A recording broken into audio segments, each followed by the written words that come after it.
Hello, I'm Sinentlanta Mthembu, and this is Point of View, coming to you from the Big Fish Studios in Cape Town. Today, the hot topic is gentrification. We'll be looking at the impact of rapid urban development in Cape Town, more specifically on Woodstock and the Boer Cup. Gentrification, is it urban renewal or is it making housing inaccessible to the majority of Cape Townians? At Point of View, we ask the difficult questions. It's a continual cycle, it does not stop. It happened with the Group Areas Act, District 6 many years ago. I don't want to say it's starting again. It is continuing all the time. And gentrification is just a very nicer word for Group Areas Act. I was evicted now in April. A lot of my neighbors, my community neighbors, also facing eviction because of gentrification. You are rendering us homeless. That is what you are doing. So when you think about buying up land again or building up any structure, apartment blocks in and around our homes, on our land, think about the poor, think about the less fortunate, and put us also in those structures. Make provisions for us also. Ons is moeg van genoeg. We have had enough. This has got to stop. People should matter to them. Gentrification is just a nicer word for the Group Areas Act. This strong statement made by Reclaim the City activist Fahmida Ling. Development is inevitable. How do we move forward without closing the doors on progress? We look at both sides of the stories. Welcome, I am Atini Manona. With me in studios is Shakira Jamat, one of the youth activists involved in the anti-gentrification movement in the Boer Cup. She is also a fourth-generation Boer Cup resident. Shakira, welcome. Thank you for having me. Thanks for having me. Yeah, it's awesome having you. So Shakira, how would you define gentrification and why are you opposing it? I mean, if I were to describe gentrification in one sort of line, I would say that it's the displacement of people for more modern developments to move into an area. And I wouldn't say that I'm 100% opposed to gentrification, but what I am opposed to is the displacement of people. What I am opposed to is the eradicating of culture, the eradicating of traditions, that sort of thing. And unfortunately, with gentrification comes a huge portion of that. So yeah. So if people in the community want to sell, unfortunately, we had an estate agent who would come to talk about this with you. But if people want to sell in the community, does the community view them as sellouts?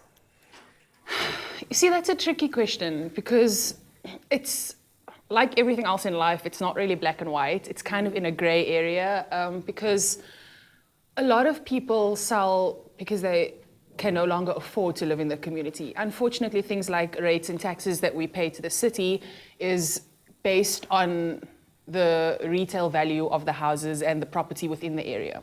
And obviously, because Boer Cup is so high in demand, that means that the rates of residents and of people like myself who have been living there for generations and maybe inherited their house from their parents or grandparents, their rates go up the more in demand the area is. So a lot of people end up selling because they just can't afford to live there anymore, you know? And I think a lot of the people who have sold, and many of them have told me this personally, and I mean, if you had met some of them, I'm sure many of them will tell you too, that in their hearts, they don't want to leave, they don't want to move, but financial circumstances put people in difficult positions sometimes. So, and I'm not saying that some people, I'm not saying that all of them don't want to move. There are possibly a percentage of people who want to live in different areas or who want to move to other countries and become expats or whatever the case may be. But I can tell you that majority of the people end up selling their houses because they just can't afford to live there anymore. And what about the upkeep of homes within our urban centers? How do we deal with that progress in our urban centers where people want to stay in the city, but then they also can't afford to renovate their homes and stay within the generational homes that they've known for so long? Yeah, you see, this is also another difficult thing. I think that when it comes to the upkeep of homes, if you walk around Boer Cup, you'll see that many of the houses are not freshly painted and maybe have been a little bit run down because a lot of the people who are now living in the community are pensioners and are older residents who are maybe living there by themselves. Their kids have grown up and moved out, you know, so it's a little bit difficult for them. And It does put an immense amount of pressure on you when you see other people in the community sort of painting their houses and building it to look pretty, and you unfortunately can't afford to do that, Yes, you know? well, definitely. Yeah. Okay. Well, a lot of the opposition to development in the Boerkaap, it relates to culture and community. Boerkaap is a multicultural area tucked into the fold of Signal Hill. It's known for its brightly colored houses, some dating back to the 1760s. It is also home to the first recognized mosque established in South Africa.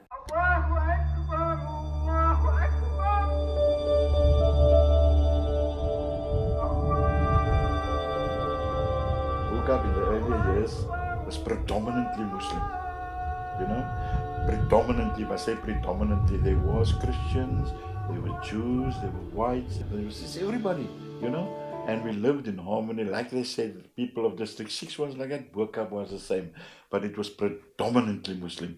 That's why, hence the reason you'll find 11 mosques in the Boerkaap.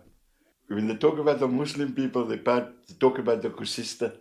Unfortunately, what is happening lately in the Boerkaap is a lot of foreigners moving in. But what worries us, because you probably walk around and you see signs on there, no to gentrification. What is happening, most of these people is buying up the properties at exorbitant prices. People come to us and they say the adhan, or they say the call to pray is too loud. And that, unfortunately, is going to be a big problem for us. And we approach these people and tell them, look, it's been like that for over 200 years.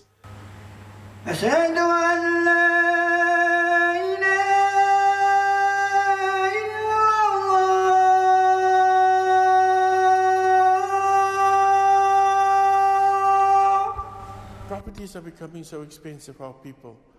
Some of them have to sell. They can't anymore, and they start selling. But I think if we hold on to our beliefs, and if we can hold on the youth that are still here, I think the future of the youth that are here will preserve and protect the Boerkaap. My home. My community. I hope that gave you some insight into the Boerkaap, but let's continue this conversation after the break.